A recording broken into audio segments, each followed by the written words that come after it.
seam bowling all-rounder in county championship cricket could actually ever replace Ben Stokes in that England team? That is the question we are asking today. This is the England Watch cricket podcast from Leading Edge Cricket Podcast. We're working our way through the England cricket depth chart. We've done openers, middle orders, all-round spinners, which jinxed Jack Leach, and now we're getting into the seam bowling all-rounders that bat. That's what all-rounders do. Rich, welcome to the podcast. Please save me from this intro. I'm saved. Yeah, we also did wicket keepers as well, just to double down on that shocker.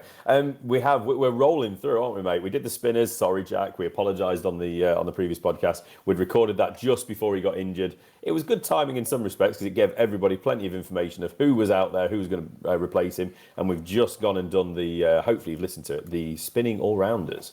That could come in a pinch if Stokes wasn't available, or more than likely be that second and third spinner for the winter tour of India. Seam bowling all-rounders, Rob. Ben Stokes. You don't have, life's good, isn't it? You have a Botham, Flintoff, Stokes. Life's good. You don't have to worry about many things, do you? But what if Stokes was unavailable? What if he was unavailable? That's the question, like you asked, isn't it? He's so special. It's difficult, isn't it? We're going to roll through 5 names here of who is the depth chart. Obviously, number 1, we should all know who that is. If you don't, come on, guys. What happens if he's not available? And this is the thing, isn't it? Who would slot in here? We're going to go through this list. We're probably going to say the wicket keeper, Johnny Bairstow, or Ben Stokes, would step up to bat 1 higher. And then this guy who we talk about would probably sit at number 7. Potentially even an 8 if Moeen Ali is in the team as your number 1 spinner. I guess it also depends what England would do. We're hypothetically saying they're replacing A with another A, as in all-rounder with another seam bowling all-rounder, not rejigging things to make it work. Yeah, absolutely. Because there is that chance now with Moeen back on the scene that if Ben Stokes was unavailable, Moeen Ali would become the all-rounder. And then you would drop in behind somebody else, wouldn't you? So it's all hypotheticals, obviously, but we're just trying to give a bit of info of who we think is out there on the radar. And let's see if we mention your favourite player. As simple as that, isn't it? So we're going to go 5. We're going to start at number 1, Rob. Obviously, we start with one of the finest players in world cricket and arguably the best all-rounder England has ever had. Discuss. Ben Stokes. That actually is a discussion for another day. Who's the best all-rounder we've ever had?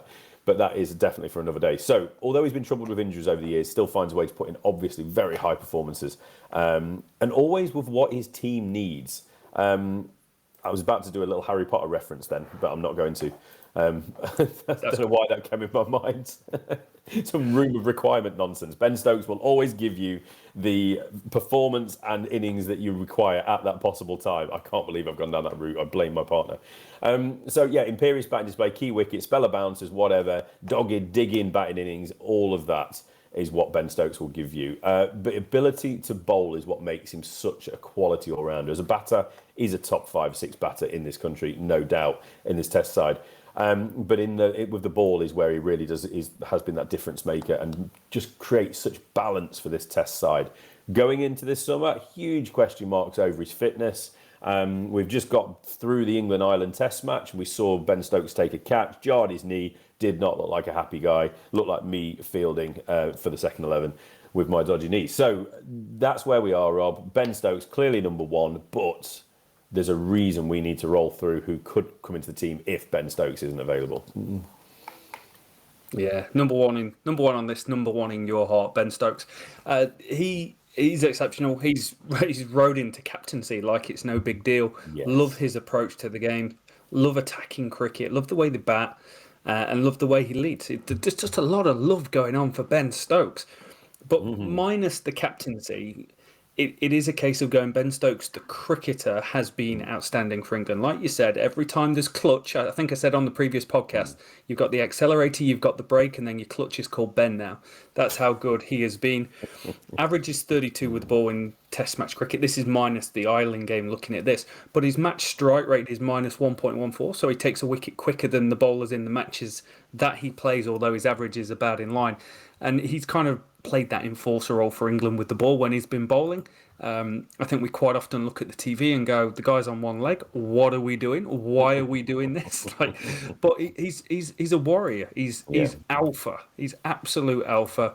And his game against Australia is generally pretty elite.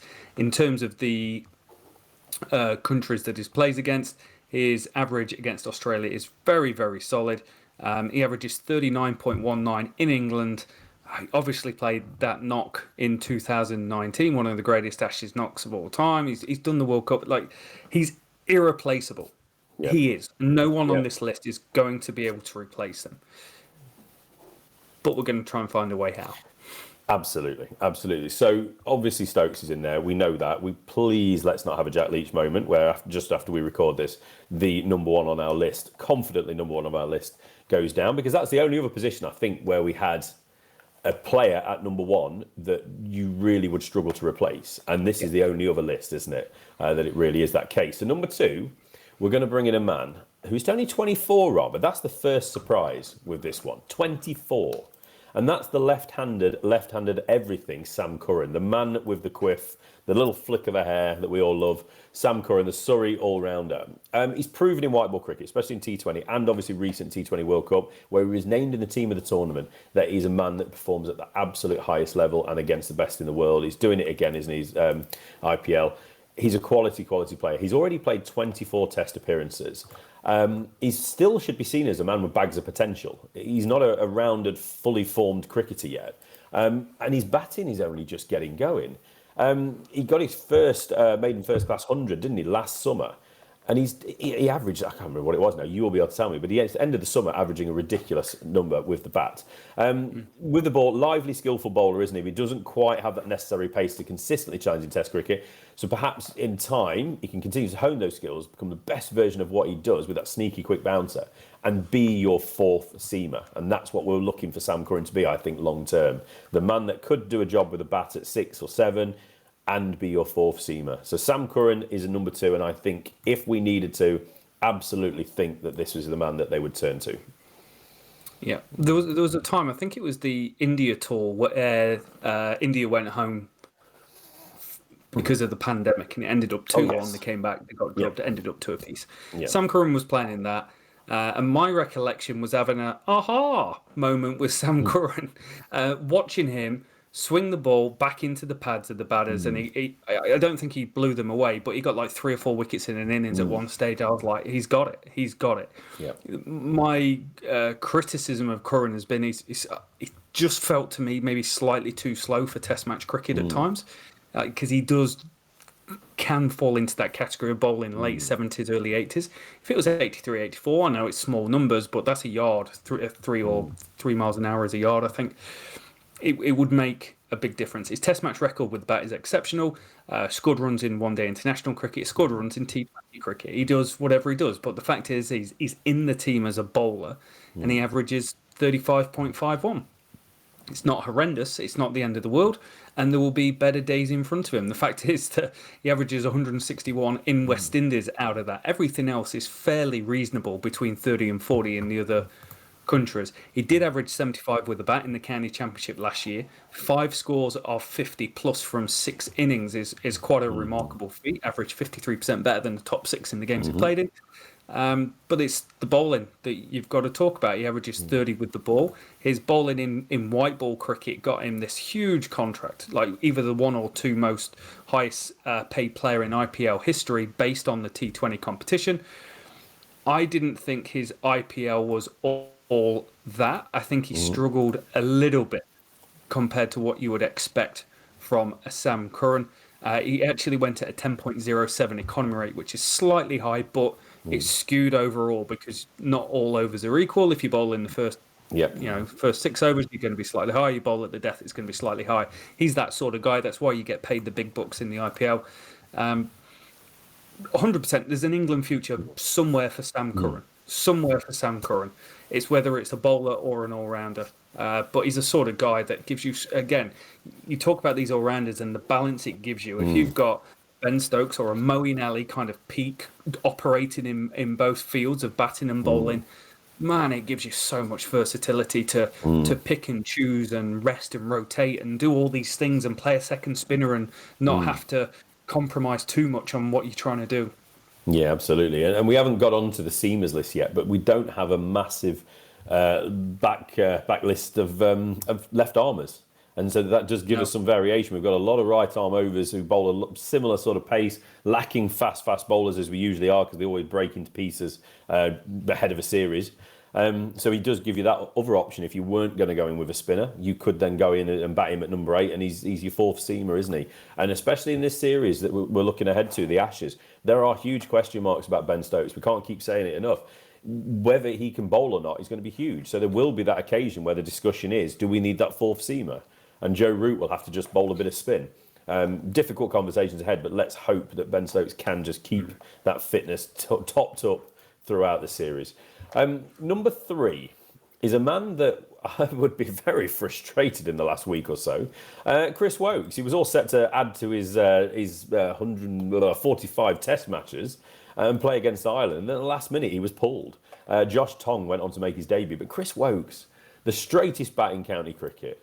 The 34-year-old, we're going to call him an all-rounder in this one because he's got, I'm not saying he's got the potential at 34, but he's got the ability. He's got a Test 100. There's no doubt in my mind that he could do a job if you really needed to bat him at 7.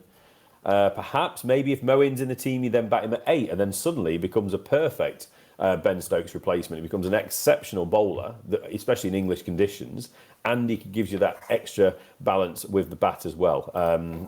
Super.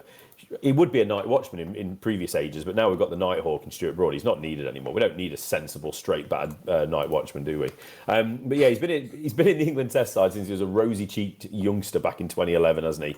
Test debuted 2013. Last Test obviously came in West Indies earlier last year. That was the end of the Silverwood regime, the Root regime. He's had some fitness issues back then, since then, but he's back now. He's back in the England squad, and he's still in the squad for the first 2 Tests. So Chris Woakes, if needed, he could do a job just to give you that balance back as an all-rounder. He definitely could, mate. He's a high-quality cricketer. He's done it in the IPL. He's done it... Again, why am I going T20 cricket? He's played a lot of cricket there, and he's been very good at it. He's been very good for England at every single format. It was just the last run in Test cricket felt a little bit of a struggle, particularly that West Indies tour where we'd just come off a 4-0 drubbing. He was opening the bowling with Craig Overton. Both of them ended the series with a strike rate over 100. 1,000 would be catastrophic. It was over 100. It's bad enough. It's not quite. It's not like going, let's stick another 0 on. Do that with my pay packet, please. High quality operator, 27 average with the bat in Test match cricket. Nothing to be sniffed at. Not easy runs. He averages 70 at number 7 in the order in Test match cricket. That is so reliable. Like, you think we've got Bairstow there at the moment and how good Bairstow has been in the last year. I can't remember what Bairstow's average was last year, but I'm not sure if it was 70. That's how good Woakes has been. And he averages 30 with the ball. That's only 3 more than his bat, and that's genuine all-rounder category.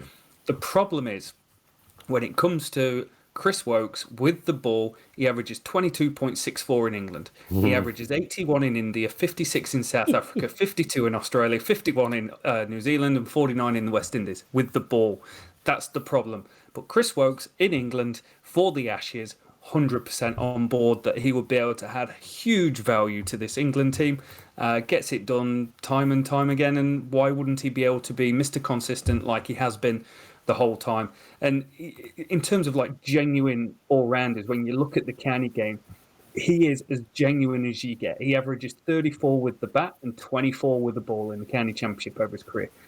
I can't think that anyone actually, and there's a boring test for myself. Let's try and find in the future that is averaging 10 difference across that, and it's not a small amount. It's 3,500 runs, 95 games, 313 wickets. Just an incredible specimen, hugely consistent, and he'll always have that hundreds at Lords that he scored that has a song about it. Absolutely, yeah. So Chris Woakes is rightly in there.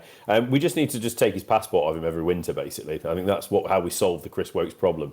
Play him in England, wrap him up in cotton wool. He can go and winter up in the Highlands of Scotland or something like that. Just go and just compose himself again, and then come back again next summer for however long we have him. He's not the first bowler or player that would have had that happen to them. You know, there's talk of Australia doing well at Travis Head, and he's just battered at India all around the Oval on the first day of the World Test Championship. Yeah, he's fine. He's good. Right, so this is the thing. We've gone for 3. I think that's 3 pretty good options. Now, the next two, I think, are still pretty good options from the county game, but this just shows you that all-rounders, especially ones that you would class as test quality all-rounders, do not grow on trees. And not many nations have a big list of genuine seam bowling all-rounders. So let's get to number 4, and it's a man that has played for England, but only in the white ball formats, and that's Lewis Gregory. 30-year-old Somerset player, vastly experienced all-rounder, consistent county championship performer since his debut back in 2011. Very capable batter, but you'd have to class Gregory more as a bowler first and foremost. A bit like Woakes in that respect, isn't it? And the first-class record holds up very, very well. About 320 wickets at about 26. Another man, if called upon, if England were Stokeless, Gregory could step in to provide some much-needed balance, experience, and will no doubt do what he does. And that's produce solid, quality, consistent all-round performances. He does every single time, and he's been brilliant this year, actually. Our friend Lewis, as I try and change my tab to click on Lewis Gregory, which would be extremely helpful in terms of being able to see his stats. He has been brilliant. He took that 7 for, I think it was against Notts earlier this season. Yep. Averaging 21 with the ball. He's got a career record of 26.74 with the ball and 25.23 in the county championship with the ball. Again, hugely incredible numbers, slightly different to Chris Woakes, but Chris Woakes is like the elite. Lewis Gregory is just one of those guys that seems to get better with age. His batting average has been consistent, averaged 48 in 2021, 35 in 2022, 30 this year. A couple of centuries thrown into the mixer. His career strike rate with the bat isn't really in line with England, but it's had moments where it's up in the 60s and 70s, but there's also seasons where it's down in the 40s and 50s. But he is a white ball international style player, so he's played against these sorts of guys, so you could imagine him coming in and making some sort of difference. But it's his bowling. His bowling is just getting better and better at the moment. He's on track for a career best year this year, 23 wickets at 21. Just like him. There's so much to like about him. He's hugely consistent, does it in all formats, does it against any opposition that he will come up against. And, I keep referring to white ball stats here, which I don't like doing, but he's played in the 100, the Blast, the Bangladesh Premier League, the Pakistan Premier League, the Big Bash, and the South African T20 competition that launched this year. That's high regard that people want to pay you a lot of cash because you're good enough to come and be a pro for us. That's the sort of guy that he is. Could he do it at Test match cricket? I'd love to see him try. Yeah, no reason. He's a bit of an old school cricketer, isn't he, in many respects? A bit of an Angus Fraser, a name you mentioned a little bit earlier off air, Rob. Don't ask us how we get onto these conversations. Right, number 5, let's round it out. Ryan Higgins.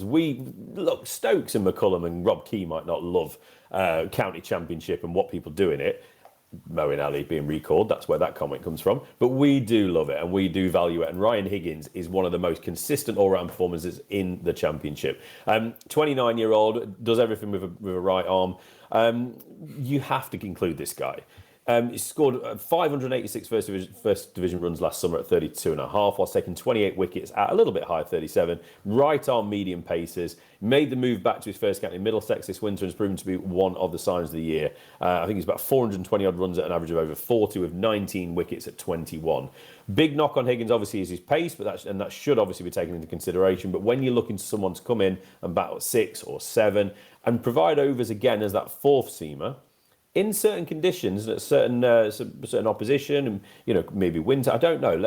Who knows where this could happen? But Higgins would be a really, really interesting player. And if county championship consistency and performances count for anything, this man should have had a cap at some point. Maybe back in the day he would have. In the Mark Elam era of cricket, he would have played for England. His numbers aren't too dissimilar to Chris Woakes in county championship cricket. His batting slightly down, averages 31.68, which is very, very, very good, let's be honest. Yep. Averages 4% better than the top 6 in the matches he played in, which I know everyone was waiting to hear. But 203 wickets in the championship at 23.83. That is, Woakes had like 10 difference. He's like 7 difference. I think the big difference from a Chris Woakes was bowling 84 mile an hour. Ryan Higgins, not got a speed gun on him, but I'm guessing around 78, 80 mile an hour max. So it's a big difference and it's a big gulf. And it's hard.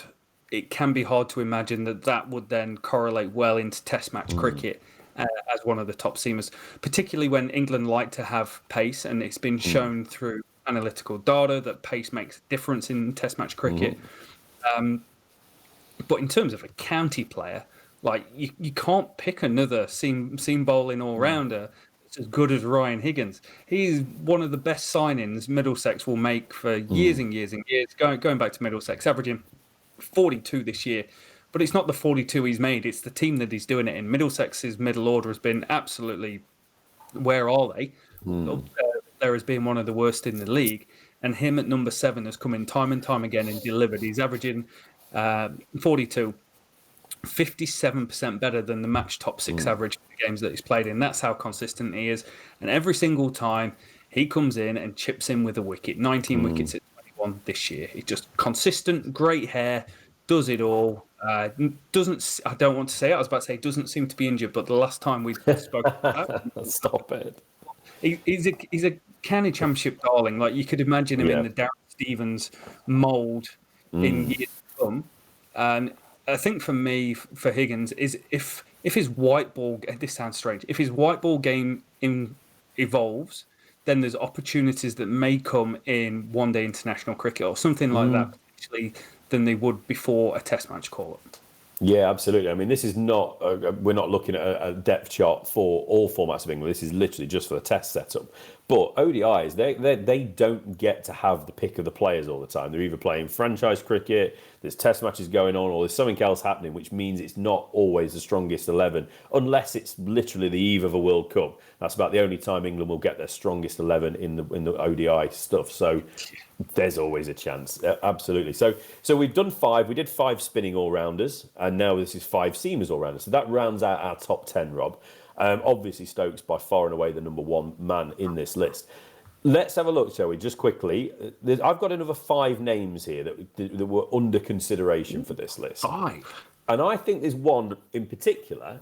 They're all quite young players, but I think there's one in particular that easily could have got onto this list. And that's a man that I think Notts made a massive mistake in allowing to move on, and that's Joey Everson. Talking to Darren Stevens, Joey Everson is Darren Stevens' replacement there. A young player, a very, very good batsman, a very good bowler. He absolutely could be a man for the future. I'll roll off the other 4 names I've got, Rob, and then you can pick out what you want to. There's Anuj Dal of Derbyshire.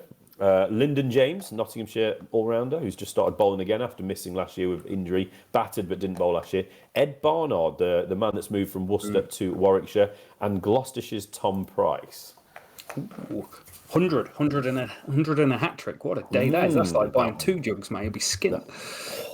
Good sub. That's a solid list. I think James and Everson are the 2 that's really highly touted seam bowling all-rounders in the country at the moment. And every time you kind of want to watch them to see how they're developing. Anuj Dal had a fantastic 2022, but has started pretty slow in 2023. But again, future's bright. Ed Barnard falls in that just awesome county championship cricketer category for me. I had him on the list actually. It might have been before the start of the season or 2 weeks into the season, but since 2020 of batters that was averaging more than 40 against spin and seam. Add to that his incredible consistent bowling that he's taken to Warwickshire. His bowling hasn't been that hot this year, but how can you be hot when you're in a team that's blowing teams away every single time? I've got one absolute left field selection here, and it's more of a discussion point because the guy's a little bit Marmite, if you ask me. People either like him or they hate him. You're trying to work out where I'm going with this. But I'm going to say Tom Curran. He can't stay fit, but he has played a heap of international cricket for England. He's played PSL, South African League, 100, Big Bash, T20 Blast, ILT, and the IPL. He's done a lot of these competitions with big acronyms, basically.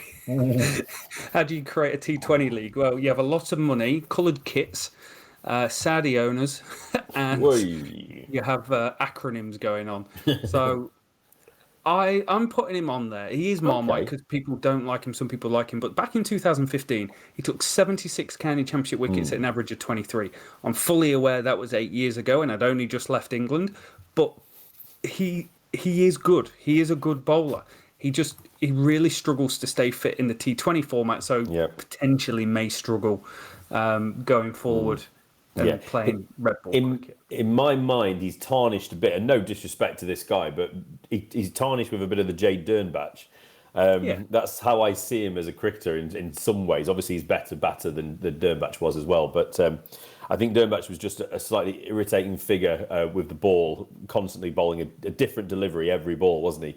When he was playing for England, going for at least 10 and over without fail, I think, no matter what day of the week it was. So maybe that's where it is tarnished. I don't know. Yeah, it's an interesting one. Do you know what I'd really like to know, though, is who's the young all-rounders? These are relatively young all-rounders we picked out, but who's the next ones? Who's the young all-rounders that are coming through? Same for spin, isn't it, as well? There are people out there. We're not going to talk about them today, but I'd love to know if whoever sport, whatever county you support out there, tell us who's the young up and comer, who's the one that was in the England and under-19s that will be that next Ben Stokes. That's what I'd love to know. Yeah, I think the only other one that we could have spoken about would have been a George Balderson.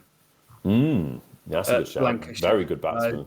Does well with the ball, does well with the bat. He averages 35 with the ball, 27 with the bat. But every time you watch him, it feels like he gets wickets. And every time I watch him, he's got versatility where he can go and bat in the order, which kind of leads you to believe that he's probably a top 6 bat in a county championship team, which is a good place to be. Absolutely, yeah. All I'm saying is if he could flip those numbers, we would have a hell of an all-rounder on our hands, I'm sure. But man with bags of potential. Yeah, exactly. So that's our all-rounders, Rob. We're pretty much that's done and dusted. Just the seamers to come, that genuine seam bowlers and quick bowlers, all combined as one to come. Happy days. Thank you so much for watching, everyone. I hope you've enjoyed it. Like Rich said, let us know down below who you think should be on this list, where you think England will go. We know it's not necessarily a like for like. Just because Stokes out doesn't mean they go, oh, we need a batting seam bowler. It doesn't quite work like that. But, hypothetically, if they did, this is what our depth chart looks like. Thank you so much for listening, everyone. I hope you've enjoyed it. We'll catch you down the road. We'll catch you next time.